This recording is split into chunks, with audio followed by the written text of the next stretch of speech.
DreAllDay.com. You are now tuned in to the show where you learn the discipline to show up day after day, to do the work, the confidence to put yourself out there boldly and authentically, and the mental toughness to continue showing up, doing the work, putting yourself out there, even when the success you've expected to achieve has yet to be achieved. And on top of all this, you get a huge dose of personal initiative. That is the go-getter energy that moves any one of us, including yourself, to go and make things happen instead of waiting for things to happen. And then we put all this together into one bundle, one package, one mindset, one method, one philosophy, one book, one show, one master class that is known as Work on Your Game. My name is Dre Baldwin, also known as Dre All Day, and welcome to the show. And today's topic is fighting fair is for losers.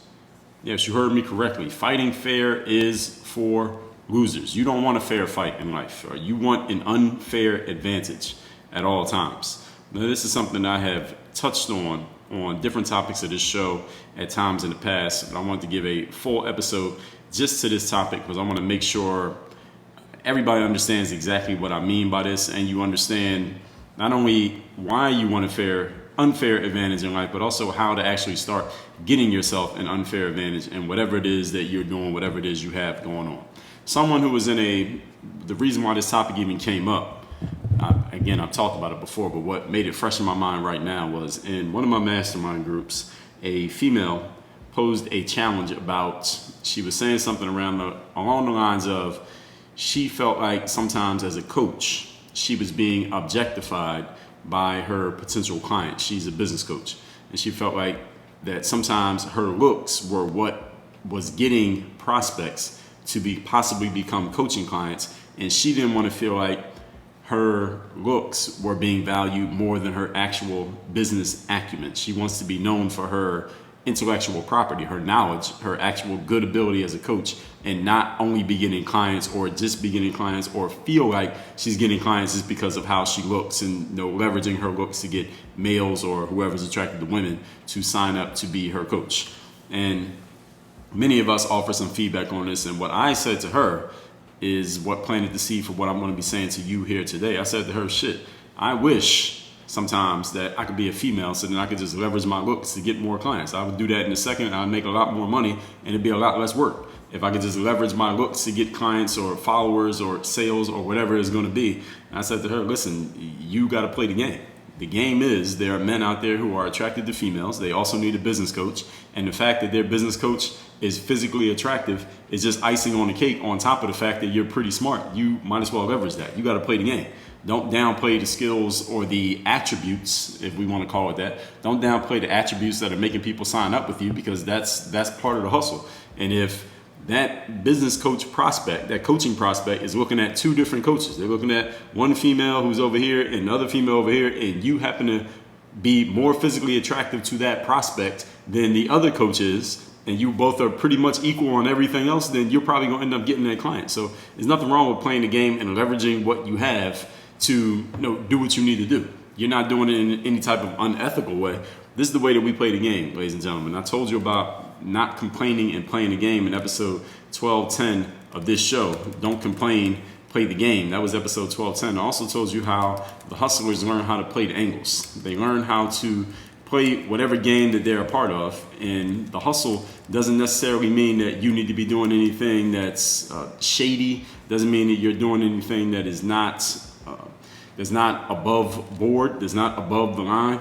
This is just part of the game. Episode 13, 14, hustle is learning how to play the game. And if you're a female and that means leveraging your looks to get people to notice your substance, hey, do what you got to do. If you're a ball player and you're leveraging your size to score points on a player that's smaller than you, nobody would say anything's wrong with that. Nobody would question that. The player isn't even second guessing that. Even the player that's getting scored on isn't second guessing that. They're like, yo, this guy's 6'9". I'm only 5'7". What am I supposed to do? They're going to score on me. They're too tall. I can't do anything about that. That's the game. This is part of the hustle. So all of us need to understand that in life, and you're going to understand this as I get deeper into this topic, fighting fair is not what you're looking for in life. You are looking for an unfair advantage that puts you head and shoulders above your competition before y'all even start doing whatever the competition is going to be. You want unfair advantages everywhere in life. Now, before I go further, let me tell you that I have a text line where I want you to text me and tell me the most valuable insight that you got from today's episode. My number is 305-384-6894. Once again, 305-384-6894. Tell me the most valuable thing you got from today's episode. If you think about anyone who's in the business world, let's say in stock investing, from what I've read and heard, I haven't gone deep into stock investing, but usually what I read from people who are into it, they say, listen, I don't invest in a stock unless I have some type of unfair advantage over everybody else who might invest in that stock, because that's the only way I'm going to make money. By the time everybody picks up on what the advantage is, there's no money to be made, because now the market has basically factored in the fact that everybody knows that this is an advantage. I want to invest in something that people don't have where I'm the one who has the advantage over everybody else, so I can actually make money when the people who come in later, they get in. I want to be one of the early adopters to a stock so that I can make the money when all the laggards come in later on. This is the way everybody invests in stocks. This is the way people like Warren Buffett invest in businesses. This is the way any person invests their money, is that they only put money into something when they can see what everybody else can't see before everybody else sees it. And this is the kind of advantage that you want to look for in the business world. What's going to make you stand out amongst everybody else out there? In the sports world, what can you do in your sport that nobody else in that sport can do? What is your style going to be? In a sport like boxing, you have some fighters who are defensive fighters, and they want to get their opponent, whoever they fight in the boxing ring, to fight their style so they can win the fight, because now they're playing it on their terrain. They're getting the other fighter to fight their game. Then you have the aggressive boxers. They want to turn it into a slugging match because they're really good at that. They want to play that game so they can win. So the defensive fighter wants to play a defensive boxing match where they can outpoint the opponent, whereas the aggressive fighter wants to make it into a slugging match so they can just outpunch the other guy. And if those two guys are fighting each other, it's just a battle of styles. And any of you follow something like boxing, you hear people say styles make fights. When you have different styles that are clashing, it's a chess match between the two fighters who can get the other one to play their game. It's the same thing in a sport like, let's say a sport like basketball, where you have one team that likes to slow the game down and they like to be very methodical and deliberate in the way that they play, and then you have another team that's very up and down. They want to turn the game into a track meet and just go back and forth. When those two teams play each other, the battle is between which team can get the other team to adjust to their style. In the 2015 NBA Finals, one of the examples was the Cleveland Cavaliers were playing against the Golden State Warriors, and the Cavs were led by LeBron James. Their next two best players, Kyrie Irving and Kevin Love, both got injured, couldn't participate in the finals. But the Cavs, they just went to this slow it down, grind it out style, and they were just beating up the Warriors. And after 3 games, they were up 2-1. The Golden State Warriors made an adjustment. They decided to start playing this quote-unquote small ball lineup. This is at the very beginning of small ball being a normal thing. And they put 5 guys on the court who were all perimeter-based players or perimeter-capable players who could all shoot and make 3-point shots. And this forced the Cleveland Cavaliers, who had this big lineup, these big guys who couldn't go and play defense out of the 3-point line. The Cavaliers had to make adjustments, so it became a battle of styles. And the Golden State Warriors ended up winning that series 4-2 because they made an adjustment and they started using an advantage that the Cavaliers could not match and ended up beating them in the NBA Finals. And then they went on to win 3 more NBA championships over the next 5 years. Why? Because they decided to not make it a fair fight. A fair fight would have been them trying to beat the Cavs at the game the Cavs were playing. They said, no, let's play a different game and make this an unfair fight where we have an advantage that the Cavaliers cannot match, and let's just see who wins. And they ended up winning, and then they rode that formula to, again, multiple more championships moving forward. So today, I'm going to tell you why you do not want a fair fight in life, why you always want to look for the advantage that separates you from your opponents in such a way that your opponents can't match your advantage, even if they know what the advantage is. Point number 1, the topic once again is fighting fair is for losers. Number 1, use what you've got to get what you want. This is exactly what I was telling the woman in my mastermind group, that look, if you being physically attractive is what's helping you get prospects to get on the phone, which is leading to you getting clients, which is leading to you making money, which is leading to you serving the purpose of your business, then listen, you better do what you got to do. You better go make that money. Now, this line actually came from a movie called The Players Club, which came out back in the 90s. And the movie was about these women who were working at a strip club. And some of the veteran strippers would always say to the other dancers in the club, hey, use what you got to get what you want. Use the fact that you look good and that these men want you to feed their fantasies, and they're willing to pay you to feed their fantasies. Use that. Use the fact that they're physically attracted to you to make as much money as you can, because you're working here to make money. All right, you're at a job to make money. Now, what I'm telling you here in this first point, using what you got to get what you want, I'm telling you to not be unethical. All right, don't do anything illegal. Don't do anything that's below board. Don't do anything that will break laws or violate anybody's human rights. And don't violate your own. And don't violate your own principles. But at the same time, play the damn game. Recognize what the game is and play the game. Ladies, if that means that men are signing up to your coaching program or buying your book or coming to your course or signing up for your retreat or your workshop because they're physically attracted to you, so be it. Hey, that's the game. And listen, there are plenty of men who are listening to this right now, and they're like, damn, I wish that it was like that for men, that they could just show how good they look, and then women would just sign up for their stuff. Listen, a lot of men would immediately, yesterday, they would drop everything that they've been doing, all their strategies, all their marketing plans, and just use their looks to get more business if it worked that way. So ladies, please don't feel bashful or shy about doing that. I mean, look on social media, you see women doing it all the time. But there are some women who just don't want to be, I guess they feel like they're being objectified. Listen, people are going to objectify you even if you're not trying to be objectified. So play the game and leverage it and use it to your advantage. Again, don't do anything to violate your personal principles. Don't be unethical. But the game is the game. The game is heterosexual men are attracted to females. Whether you're trying to get them to be attracted to you or not, they're going to be attracted either way. So listen, just play the game because the game is out there with you or without you. You are in business to make money, and if looking good helps you make money, make the money. Serve your business. Men, if you're a heterosexual man and a homosexual man, a gay guy who's attracted to men, wants to buy your products and your services because he's physically attracted to you, listen, go make the money. Doesn't mean you got to go date the guy. Doesn't mean you got to sleep with him. But listen, if he's gay and he's attracted to you physically and that makes him pay attention to you in the first place, which leads him to buying your stuff, what you going to do? Give the money back? And you don't want to take the money because he's gay? Listen. The game is the game, people. Business, you're in business to make money. You're in business to serve people with the value that you're offering. And if you looking good or whatever other external surface level thing that is not your main thing, if that's the thing that gets people to notice you in the first place, and then the thing that got them to notice you gets them to actually buy your thing so you can give the game to them, then hey, do what you got to do. This is all part of the hustle. You don't need to get in a fair fight.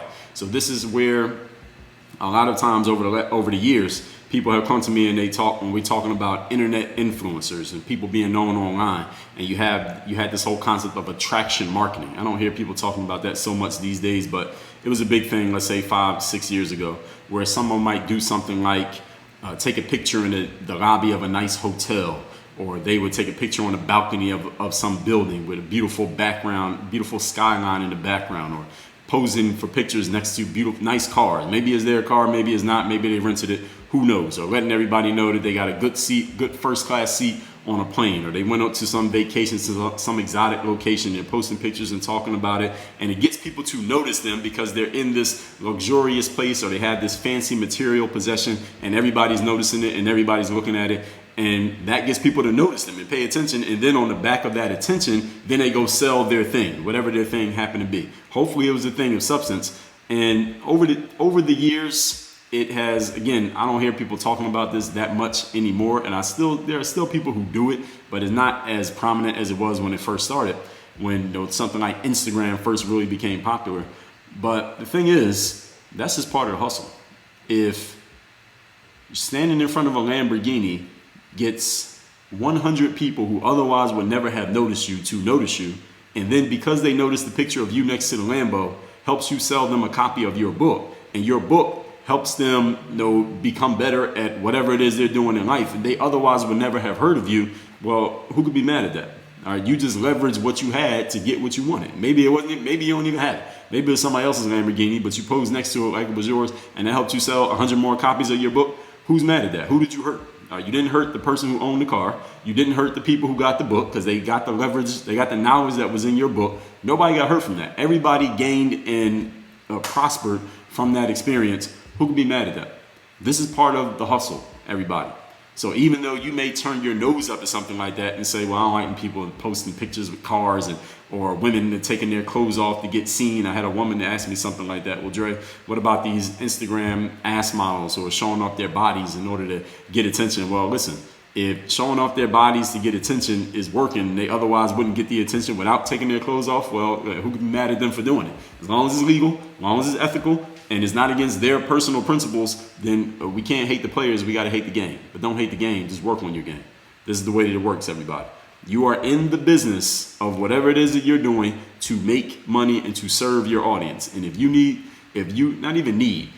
see that doing X, Y, and Z helps bring more people in who you could possibly serve, then do X, Y, and Z, as long as it doesn't go against any of your personal principles. This is part of the game that makes it not a fair fight, because there are other people who are not willing to do X, Y, and Z. There are other women who don't want to take their clothes off to get attention. Well, you can take advantage and you can get the attention that they will never get because they won't take their clothes off. This is part of making it a not fair fight in your favor. There are men who don't want to take a picture standing next to a luxury car because they think that's corny. Cool, let them think it's corny while you go get all those audience people who are looking for pictures of people standing next to cars, and you can sell them your book. While those other people who are too good to do that, they can't sell any copies of their book. You don't want a fair fight. All right, so when you see that you have these advantages, take advantage of them. That's the reason why they're advantages. Point number 2. Today's topic, once again, is fighting fair is for losers. Number 2, do not tone down the things that make you stand out. Whatever the things are that make you stand out, leverage them and play them up. Why? Because this is what makes the fight unfair. The things that make you stand out are the things that make you different. And always remember that different is better than better. It's hard to prove that you're better than somebody, but it's easy to show that you're different. You look at someone like 50 Cent.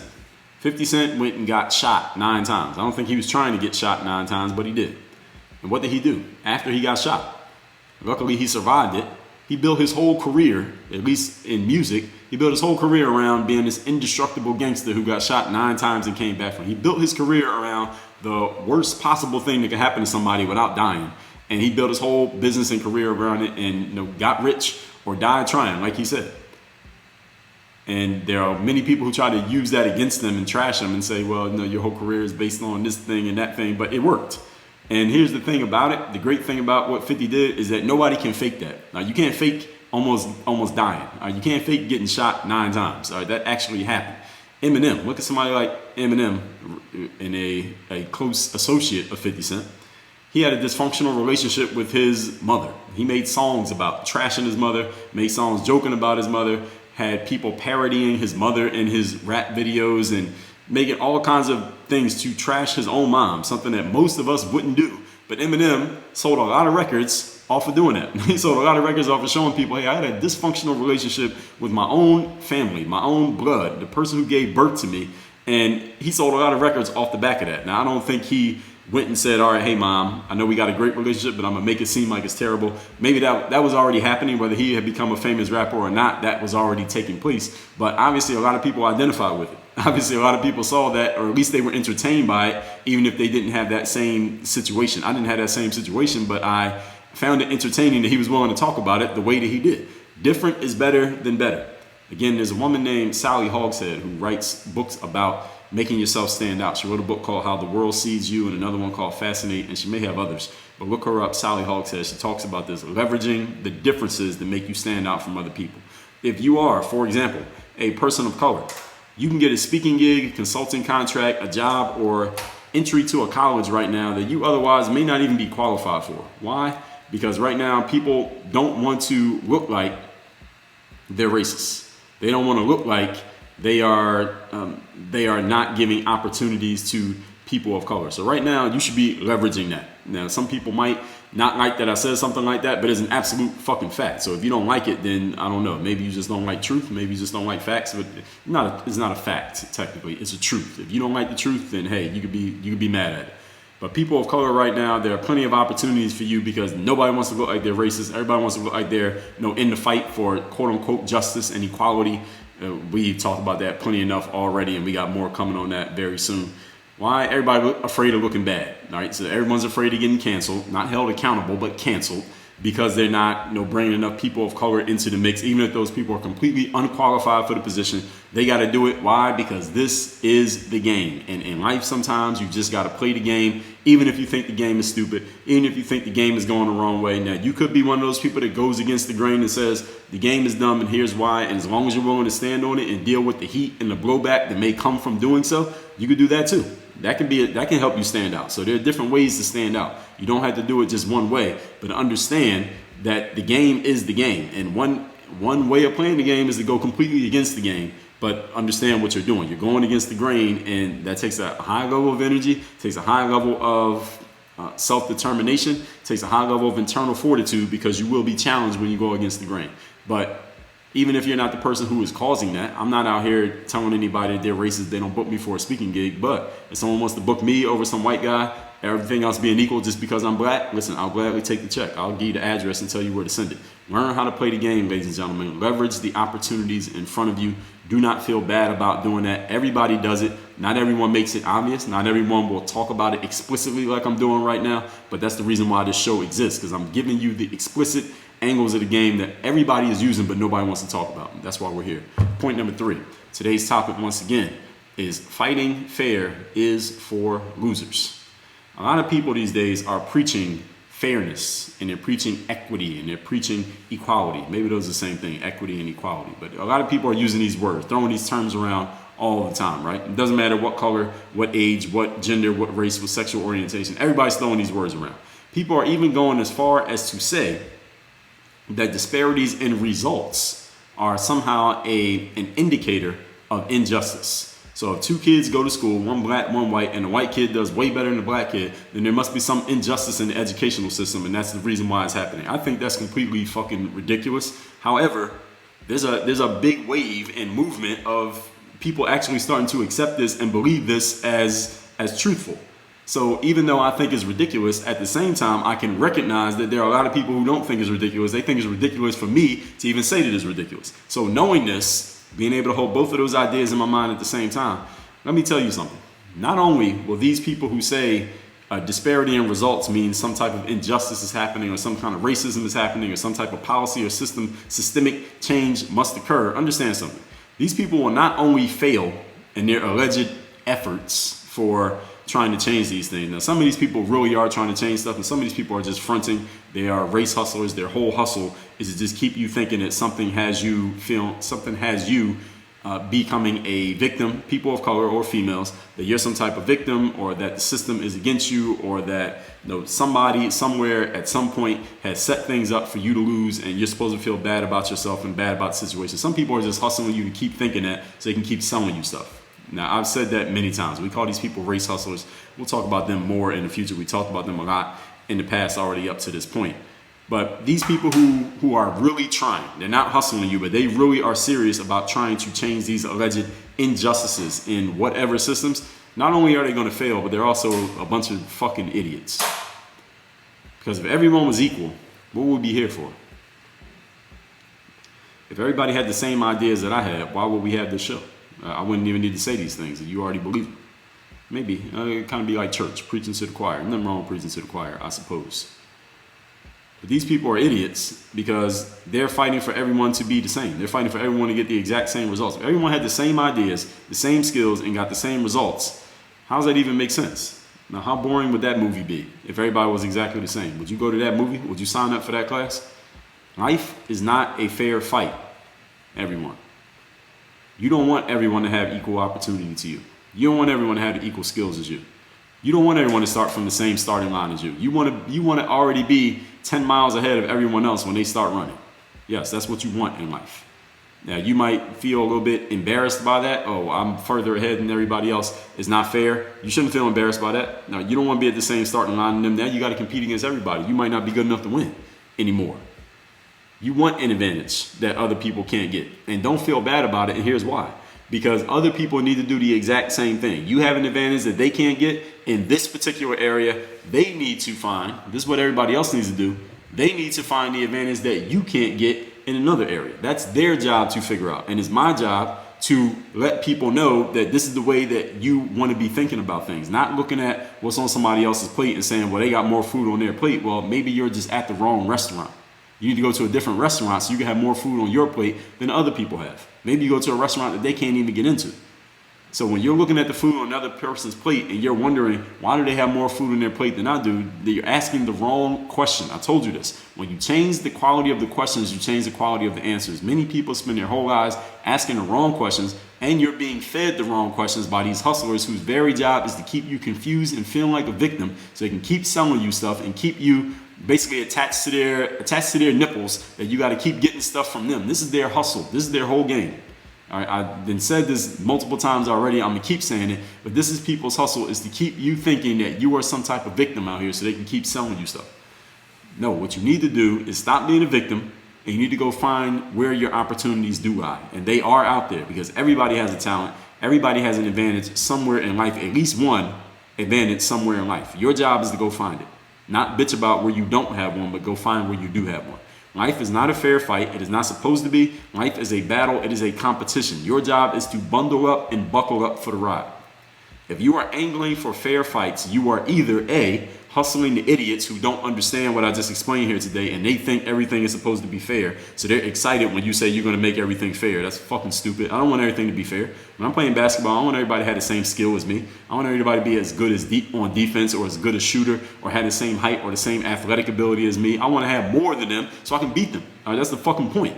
I don't want them to have the same abilities. Man, it makes no sense whatsoever. I don't want everything to be equal. I don't want there to be equal opportunity. I don't want there to be equal results. How's anybody going to win if everybody gets equal results? Now, how are we going to give out medals if everybody finished the race at the exact same time? Who won? All right, we have winners and losers for a reason, ladies and gentlemen, because some people are better than others at certain things, and some people outperform others at certain things in life. This is the way that it works. This is the way that it's always going to work. Only the hustlers, the race hustlers, and the victim hustlers are trying to make you think that it's not supposed to be that way. So, if you're angling for fair fights, you are either hustling idiots who don't know any better, or you're a dummy who's setting yourself up to lose because you're actually creating more competition for yourself, which is stupid. Why would you create more competition for yourself? What you want to do is eliminate competition and destroy the competition so that you can win, and then you can set yourself up to do things for other people. All right, you don't want to be, the saying is, it's nice to be important, but it's more important to be nice. It's bullshit. All right, it's more important to be important first, then you can go be nice. All right, I talked about this in episode number, I'm going to find that episode where I told you it's more important to be nice. Episode, first of all, 390, important versus unimportant aspects of life. Episode 202, it is important to be important. The definition of important is having a profound effect on success. Is anyone who's listening to this who does not want to have a profound effect on success? When you have a profound effect on success, i.e. you're important, you can do as much nice stuff as you want to do. But when you have no effect on success, you're nice, you're acceptable, you're average. All right, what can you do that's important? Probably not much. Now, there are people, again, who will hustle you and tell you that being nice is the reason why they're important. That's bullshit. No, it's because they're important that they can pretend to be nice. But they just pull the wool over your eyes. They're not showing you the whole game. The reason why this show exists is to show you the whole game. All that being said, let's recap today's class, which is fighting fair is for losers. Someone in the mastermind group of mine, a female, said the challenge was she didn't want to feel objectified by her looks over her business acumen. I told her, you better use those looks to get more business. All right, you can show off your business acumen better by leveraging your looks. And remember the purpose of you being in business. Today, I'm telling you why you never want a fair fight in life. Number one, use what you got to get what you want. Don't be unethical. Don't break laws. Don't violate anybody's rights. Don't violate your personal principles. But play the game. That means people are signing up for your stuff because they're physically attracted to you. So what? All right, they're still signing up for your stuff. And when they get your stuff, guess what they're going to find out? You're more than just a pretty face. You got all this value to add. You are in business. Serve your business in whatever way necessary. Number two, do not tone down the things that make you stand out. Leverage those things and play them up. 50 Cent leveraged getting shot 9 times to build his career around it. Eminem leveraged a dysfunctional relationship with his mom and sold millions of records in doing it. Different is better than better. If you're a person of color right now, that difference can help you get business that you otherwise would be unqualified to get. We all know the deal. That's the game right now. Play the game, because that game's not going to last forever. Don't be stupid. Serve your business. Number three, a lot of people are preaching fairness and equity these days, even going as far as saying that any kind of disparity in results must equal some form of injustice. That's completely ridiculous. Not only will these people fail in their efforts, those who are actually trying, they're also fucking idiots, because if everybody was equal, what would we be here for? Everybody with the same ideas, same skills, same results. How does that even make sense? It doesn't. How boring would that movie be if everybody was exactly the same and everyone was getting the same results? Life is not a fair fight, folks. It's not supposed to be, and it never will be. If you are angling for a fair fight and telling everybody that the fight should be fair, you are either a hustler who has got the sheep following you who are too dumb to notice what you're doing, or you're a dummy yourself who is setting yourself up to lose because you are creating your own competition. Don't create more competition for yourself. Eliminate competition by leveraging your advantages. You do not want a fair fight. Send me a text. Tell me the most valuable insight you got from today's episode, or even if you would disagree with something that I said. My number is 305-384-6894. Once again, 305-384-6894. Work on your game. Dre, all